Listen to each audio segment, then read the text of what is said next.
Inhibition कर देगा, मतलब जाएगा वहां तो बताएगा कैलेज बहुत ज्यादा, इसको बनने मत दो। ठीक, टेस्टिस में क्या करेगा, स्पर्मेटोजेनेसिस की प्रक्रिया बढ़ा देगा। टेस्टिस में क्या करेगा, स्पर्मेटोजेनेसिस की प्रक्रिया बढ़ा देगा। ल्यूटेनाइजिंग हार्मोन होता है, ल्यूटेनाइजिंग हार्मोन होता है। हाँ, उसके बहुत सारे काम है, उसके बहुत सारे काम है। हाँ, अरे अभी एक बार हम बता चुके हैं तुमको एस्ट्राडाइल के क्या काम थे। जैसे मान लो गलती से अभी थोड़ी देर बाद तुम राधा बन जाओ, तो तुम्हारे अंदर ये फेमिनाइन कैरेक्टर कहाँ जनरेट होंगे। डीजी पंडा जो राधा बन के घूम रहे थे, पुलिस अधिकारी थे ना डीजी पंडा, राधा बन के घूम रहे थे, ऐसे बहुत सारे हैं ना।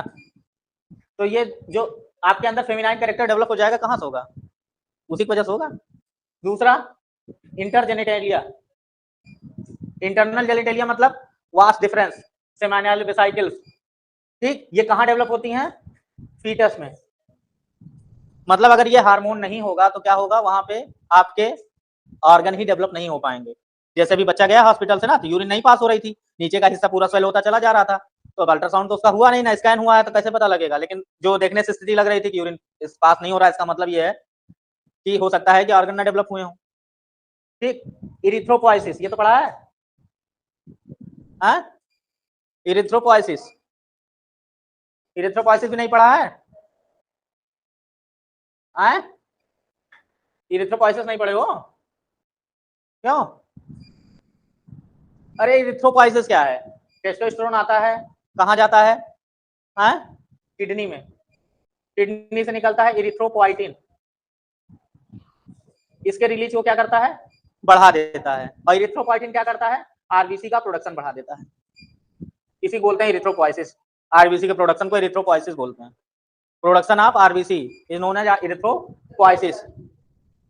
टेस्टोस्टेरोन आया, किडनी में गया, ठीक, किडनी में जाने के बाद ये एंजाइम निकलता है किडनी से इरिथ्रोपोइटिन, इसके प्रोडक्शन को क्या करता है, बढ़ा देता है। और जब इसका प्रोडक्शन बढ़ेगा तो ये क्या जाएगा स्टेम सेल पर, और स्टेम सेल से क्या करेगा, आरबीसी का प्रोडक्शन बढ़ा देगा। समझे, आरबीसी की स्टेम सेल कहाँ होती हैं, हाँ, बोन मैरो में। दूसरा, तुम्हारे जो हड्डियों में मांस और स्ट्रेंथ दिखाई पड़ता है, स्केलेटल मसल में, हड्डियों में जो वजन होता है और जो मजबूती होती है, वो किसकी वजह से आती है, टेस्टोस्टेरोन की वजह से। ठीक, अब लेकिन ये ज्यादातर किसकी वजह से आती है, डाइहाइड्रो टेस्टोस्टेरोन की वजह से। अभी तक जो आप पढ़ रहे थे वो स्पेशली टेस्टोस्टेरोन का फंक्शन था, स्पेशली टेस्टोस्टेरोन का फंक्शन था। अब किसका फंक्शन है, डाइहाइड्रो टेस्टोस्टेरोन का। तो ये क्या करेगा, एक्सटर्नल जेनिटेलिया जो फीटस में बनता है, जैसे स्क्रोटम हो गया, पेनिस हो गया, मेल यूरेटर हो गया, ठीक, ये फीटस में जो बनता है ये इसी की वजह से बनता है, डाइहाइड्रो टेस्टोस्टेरोन की वजह से। दूसरा, जब प्यूबर्टी में मैचुरेशन आता है तो वो किसकी वजह से आता है, डाइहाइड्रो टेस्टोस्टेरोन की वजह से।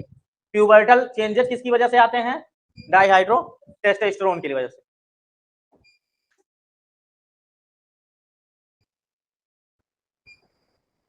ठीक, जो मेल बिहेवियर आप दिखाते हैं वो किसकी वजह से, डाइहाइड्रो टेस्टोस्टेरोन की वजह से। प्रोस्टेट ग्रोथ किसकी वजह से होती है, डाइहाइड्रो टेस्टोस्टेरोन। अगर ज्यादा हो गई तो हाइपरट्रॉफी हो जाएगी। कितना वजन होना चाहिए प्रोस्टेट ग्लैंड का, प्रोस्टेट ग्लैंड का वजन कितना होना चाहिए, नहीं बताएंगे, पता करके आना कल।